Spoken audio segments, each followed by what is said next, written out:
Welcome to The Lion's Den with Seth, a podcast where progressive men and women can learn and teach each other the ways of the land. The Lion's Den is where royalty comes to counsel. Ladies and gentlemen, your host, Seth.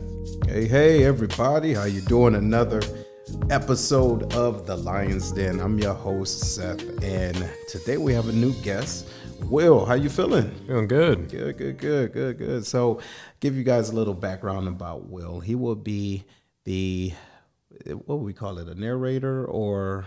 MC? Yeah, MC. Yeah, so he would be MCing at our MLK luncheon or breakfast at Scott Air Force Base. And he's also a member of Toastmasters.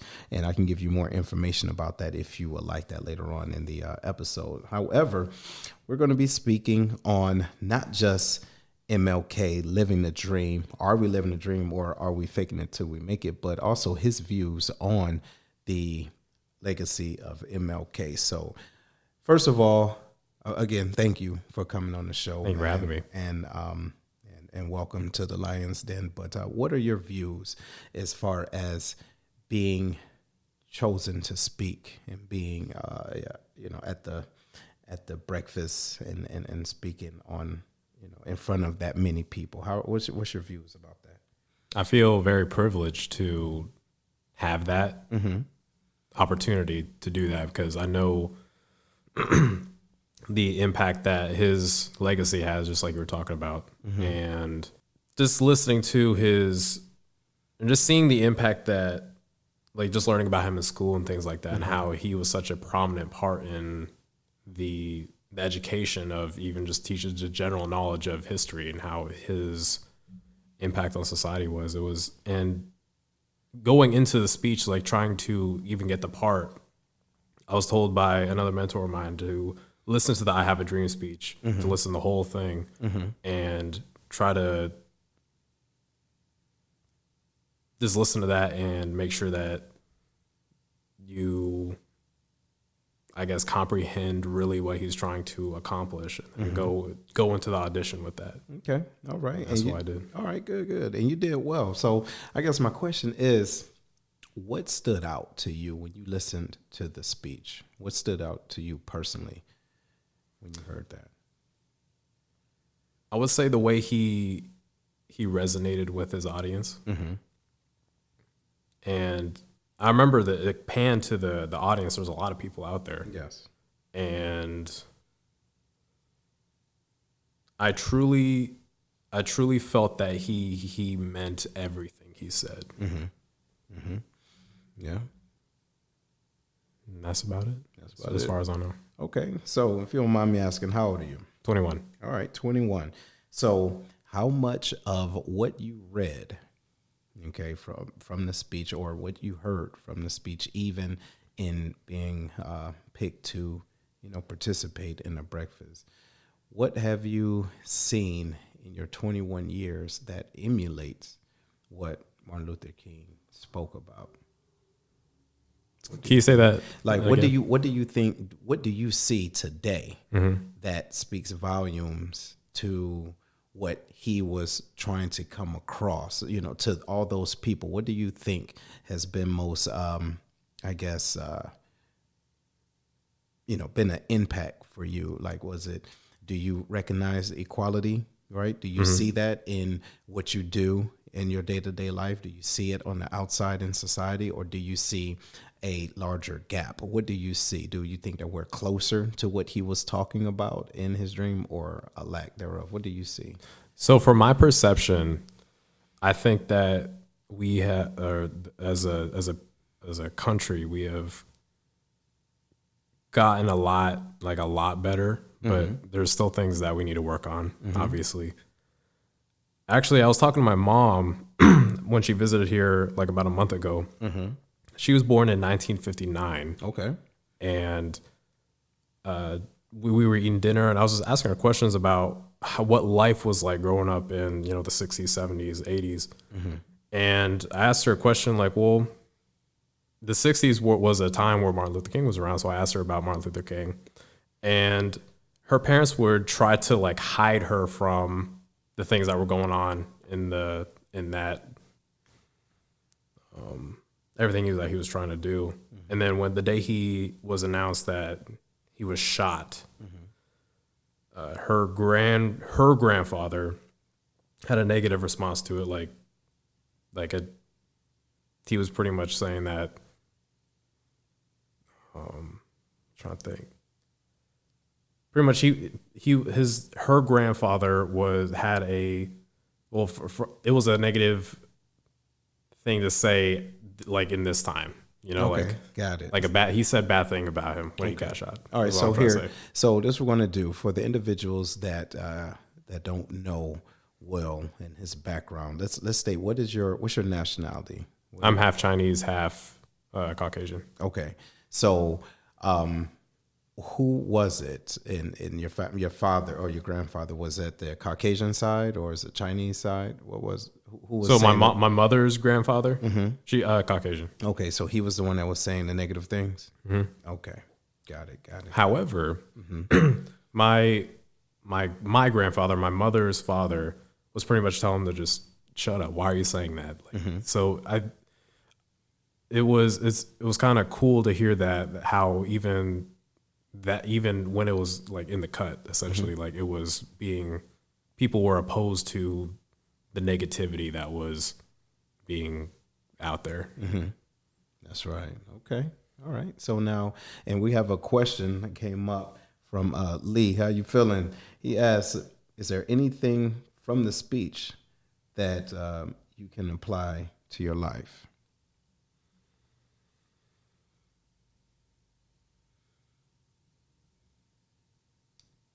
What do you think? Think about that. In that I have a dream speech, what is it that you can do as an individual? Because I really do think a lot of people wait for someone to come and just miraculously save and make everything so much better.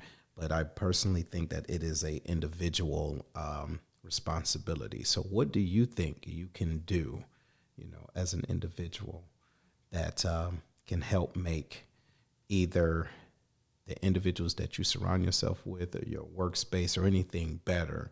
What do you think you can do as a person? I can't really remember exact quotes from the speech, but I can say that his overall excuse me, his overall attitude towards how to solve problems is probably the biggest one. And do you mean as far as the nonviolent aspect? Right. Okay, I get that.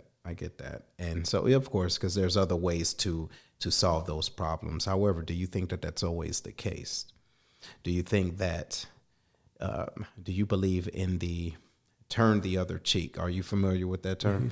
All right. Do you believe in that in every aspect when you're trying to do what's right? And instead of being violent, being nonviolent, but is there a breaking point for you? It's a tricky question. No, but hey, well, think about it. What you think about that? I think that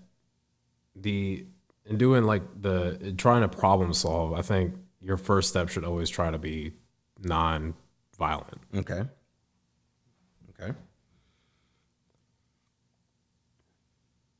But I mean, when it comes to I don't know. That's very. It really depends on the situation, I think. It does. So I guess it also depends on what you value as well. Yeah. What you value. Do you value, your own peace? Do you value your own economic, ability? Do you believe or value the protection of your family or even your race for that matter? So I guess the question is, another way to look at it is, how far would you continue to go through those type of struggles before you have to elevate your, means of not just protection, but resistance,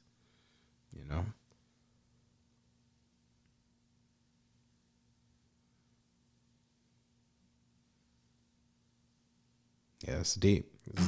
It's real deep. I think it's different for each person because right now I'm I'm in a relationship, but I don't have any kids. Okay. I mean, the most I have is a dog. Okay. But there's also, but I think the answer might change if I were to have a family and if I were, just like a teenager. It really, I think that question really, excuse me, really depends on where a person's at in their life.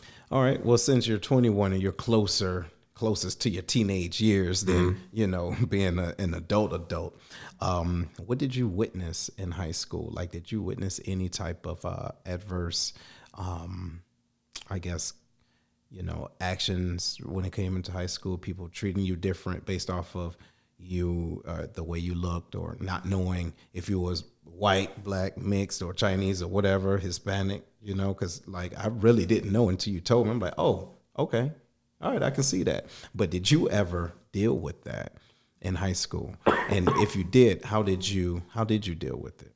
I mean, some people, they try to be, mean. They would just say just things that just get under your skin. And that was mostly the case. It wasn't true hate towards my race. I can't say that I've ever experienced that. Okay. There was just people just making stupid jokes, like here and there, just stupid jokes, trying to mimic someone speaking Chinese. But other than that, that's about it. Okay.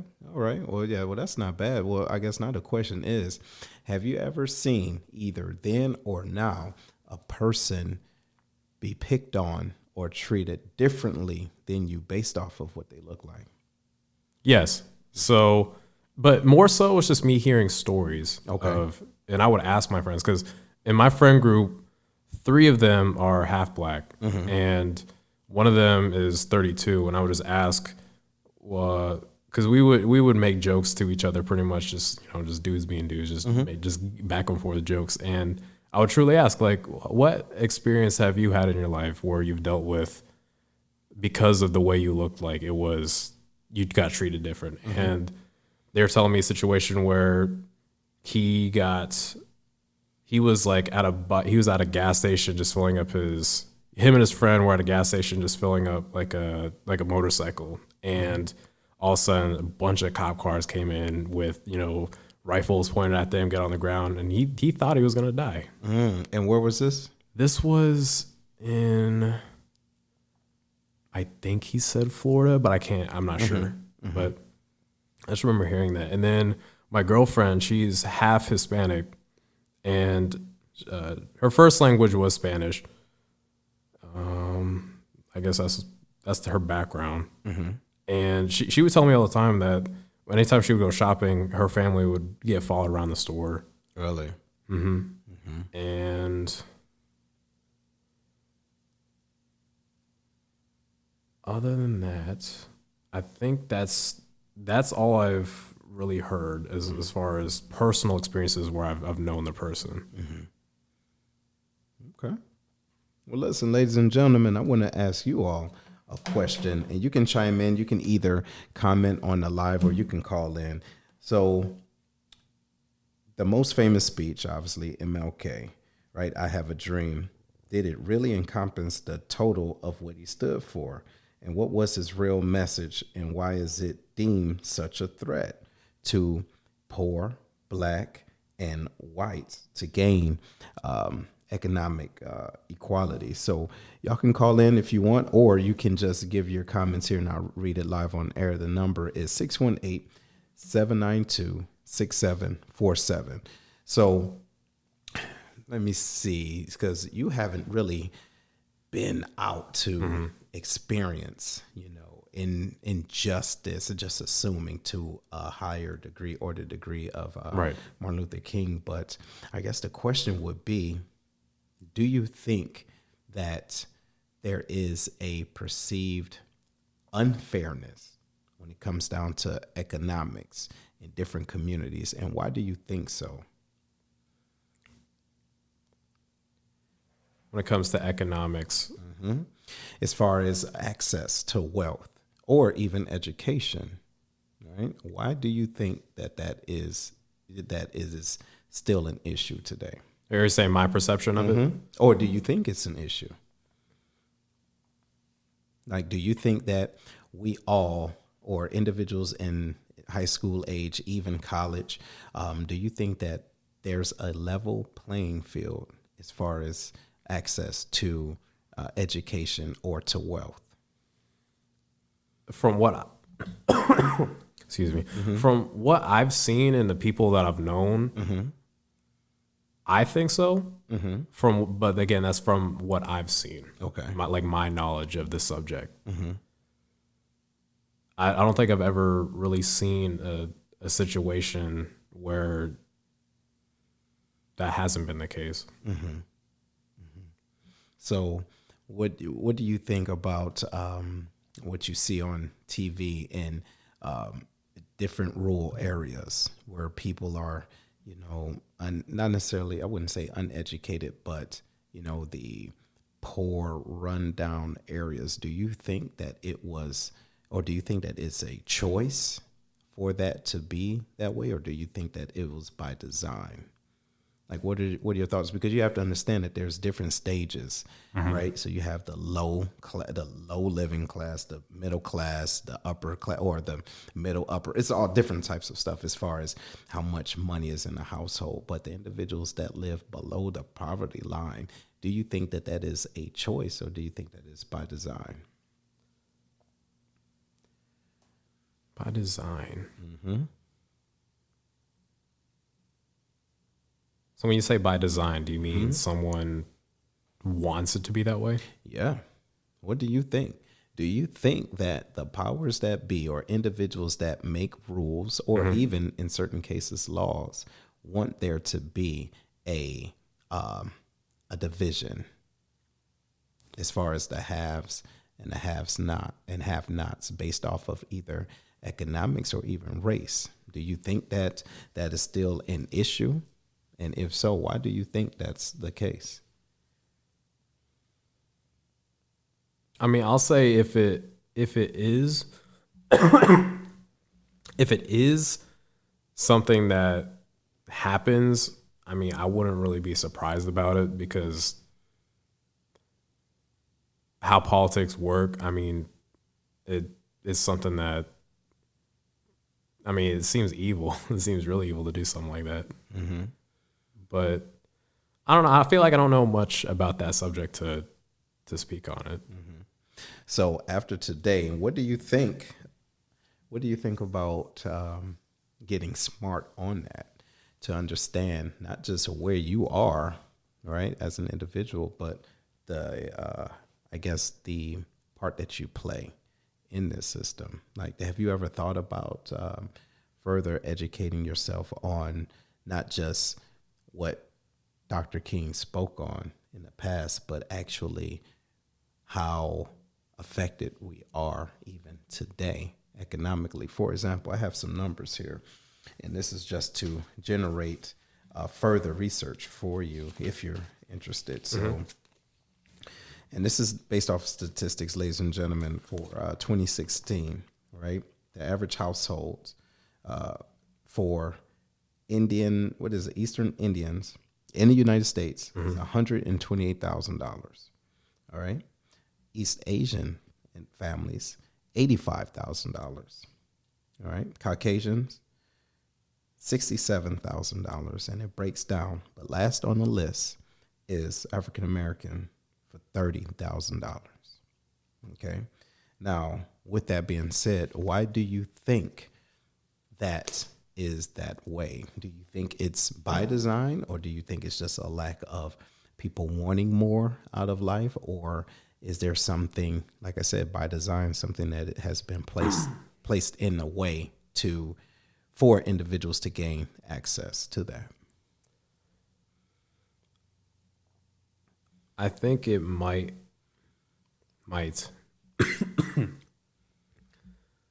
have to do with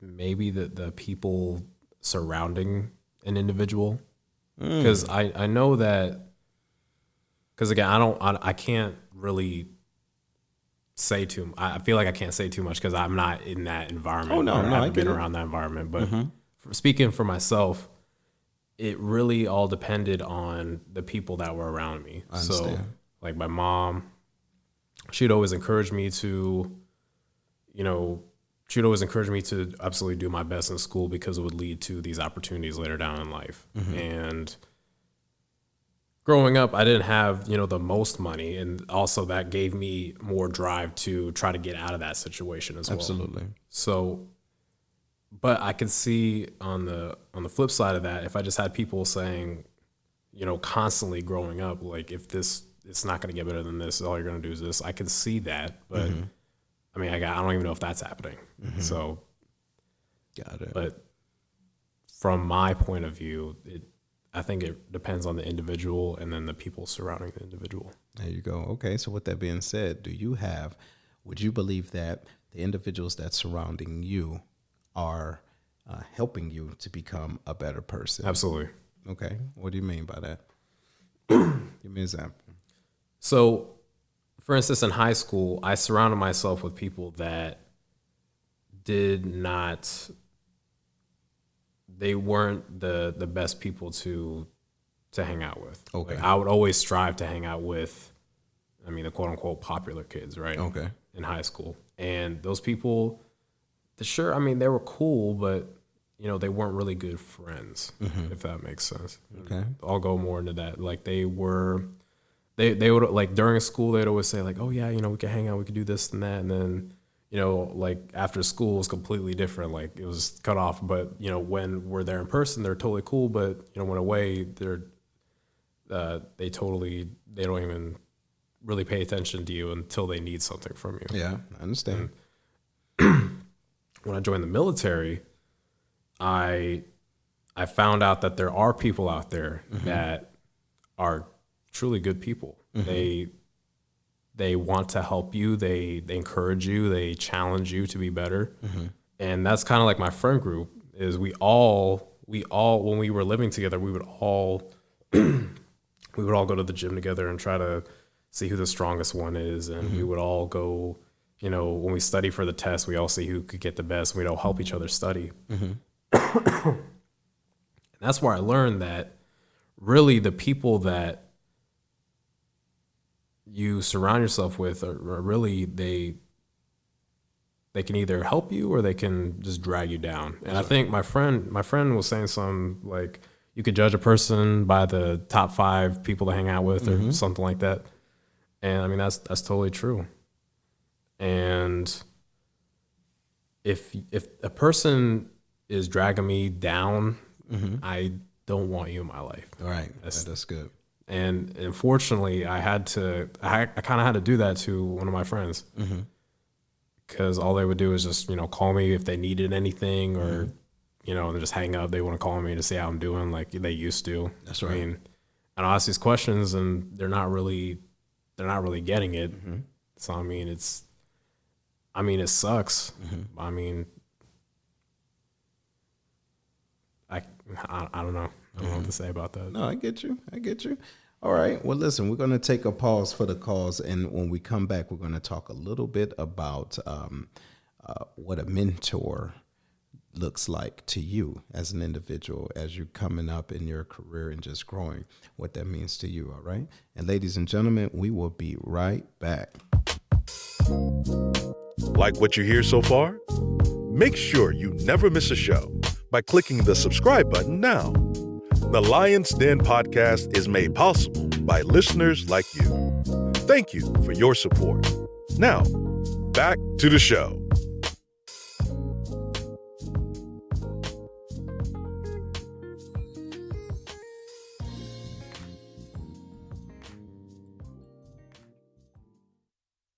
All right, ladies and gentlemen, we are back.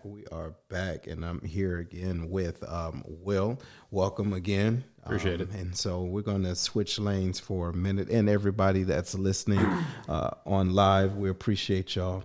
And just want to give a shout out to those individuals. I see Lee again. I see Mr. Seals up in the building. Miss Bright. Larry, all right, Mr. James Swanigan. So we're going to get into a little bit of mentoring and what that looks, okay? So what does that look like to you, and what type of individuals do you seek out? Because we talked about the people that you surround yourself with, but how do you seek out a good mentor? A good mentor to me is someone that has the ability to do something that I wish to do, or they're good. They're really good at something a skill that I wish to acquire. And if they're willing to teach me, then by all means, I'm going to listen to that person because they can teach me something. That's right.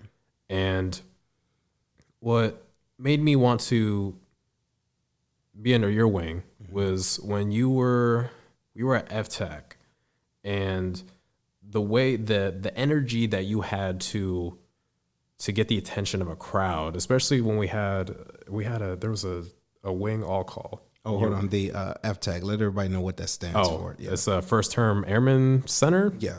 Mm-hmm. And for those who don't know, it's a class that's about a week long for new airmen that come out of their technical training to get used to operational life. Right. So right. Kind of, yeah. Anyway, and he had to do a brief there. And there's a million briefers, and usually they have like generally the same energy, like, okay, yeah, let's go to the PowerPoint, blah, blah, blah, you good, or good, and they're out. But Seth, he was there pretty much all day, if I remember, and he had another person with him. But the main reason why I remember him was because the way he was able to, again, capture the audience. And we had an all call with the wing commander, where there's 100 people there, and he was able to, again, channel the same energy he had for a group of about, 10 people for a group of 300. And that's something that I admired a lot and I wish to learn more about. So then he talked about Toastmasters, and I was like, okay, well, if this is where he goes, then I'm going to go there. I went to Toastmasters, and it was one of the best decisions I made in my life, because I had... people say I have a great voice already, and anytime, they're shocked that I have such a deep voice for some reason. I don't know why. Right. But I went to Toastmasters, and it really helped me sharpen and polish my skills. It helped me bring out the skills that I've had, and it's been awesome. It's been fun. It's really, I look forward to it every week. It's great. Okay. And again, going back to the question, it's if someone has something that they can teach me, then I'm all ears. Okay. Good. So what has been one thing, as long as your career has been, you've been in your career, one thing that you can say that you've learned from an individual that may not have been a quote unquote mentor, but you learned a lot from them?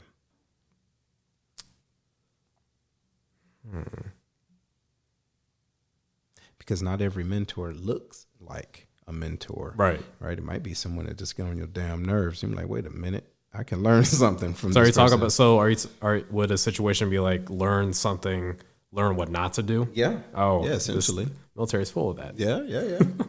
So what's one that you can think of? One that I could think of right off the bat would be to truly be there for someone, not to just pontificate a problem onto someone else. And a prime example would be making sure your uniform's correct, whether it be the regular uniform or the service uniform. With the service uniform, you got to make sure everything's lined up and do all that.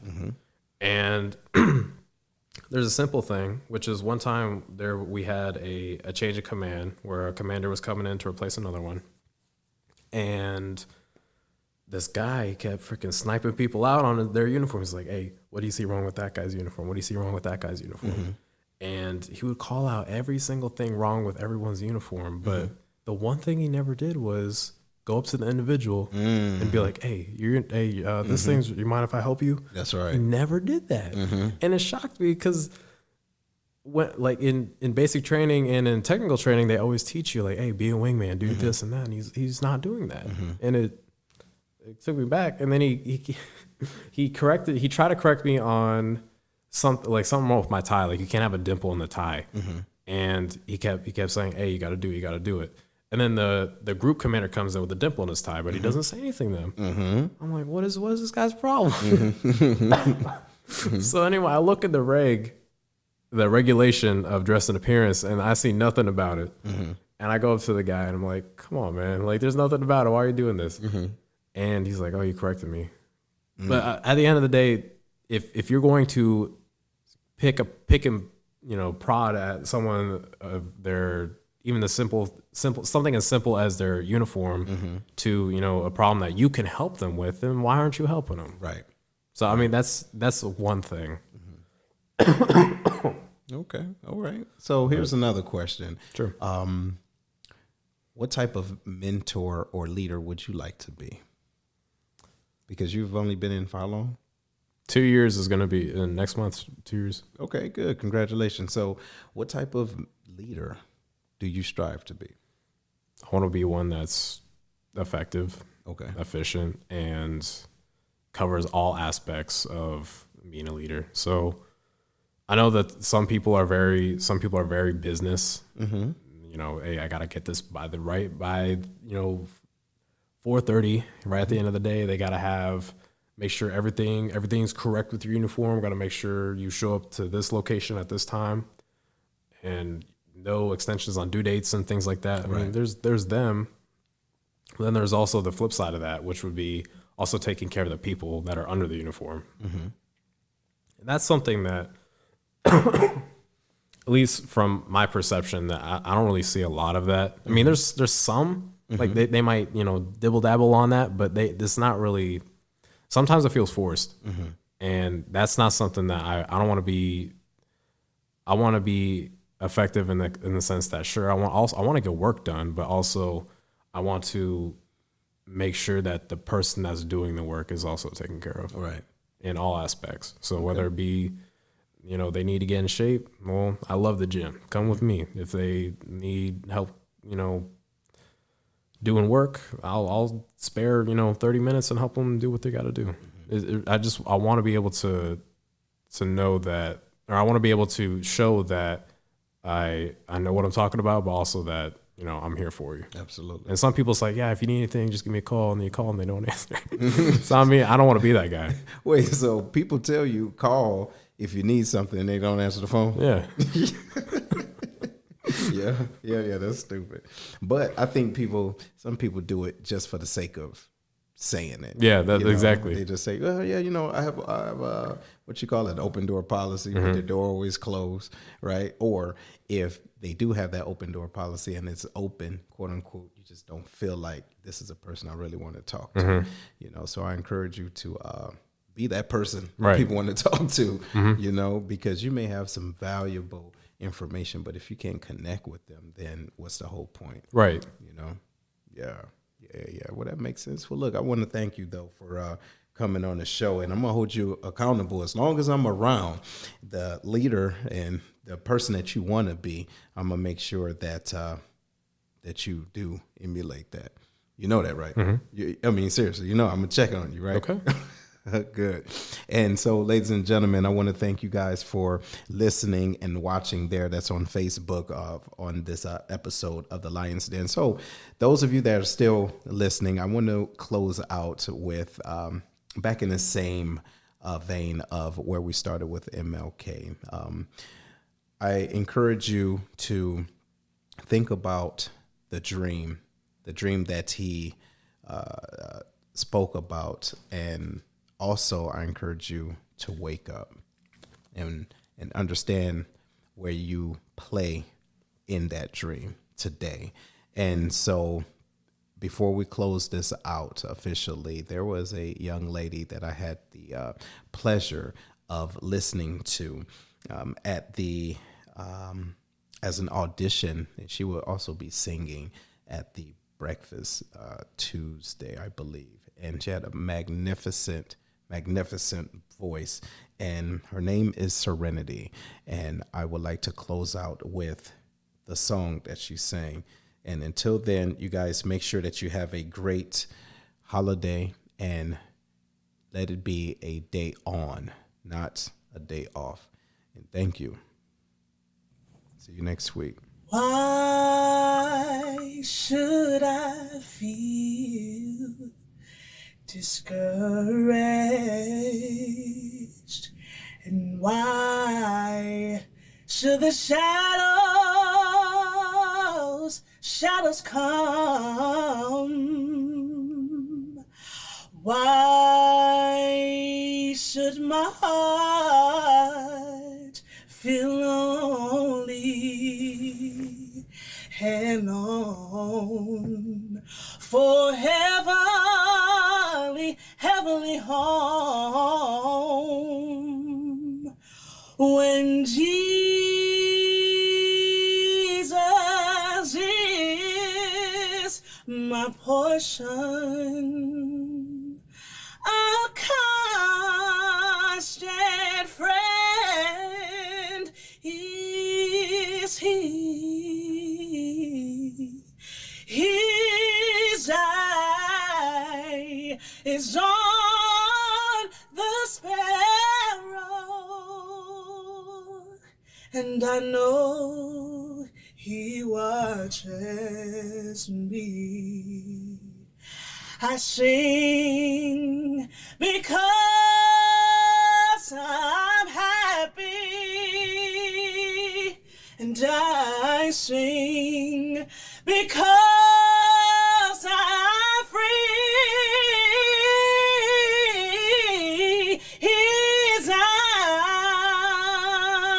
on the sparrow,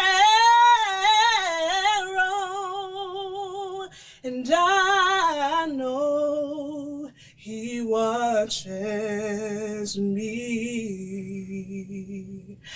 I sing because I'm happy, and I sing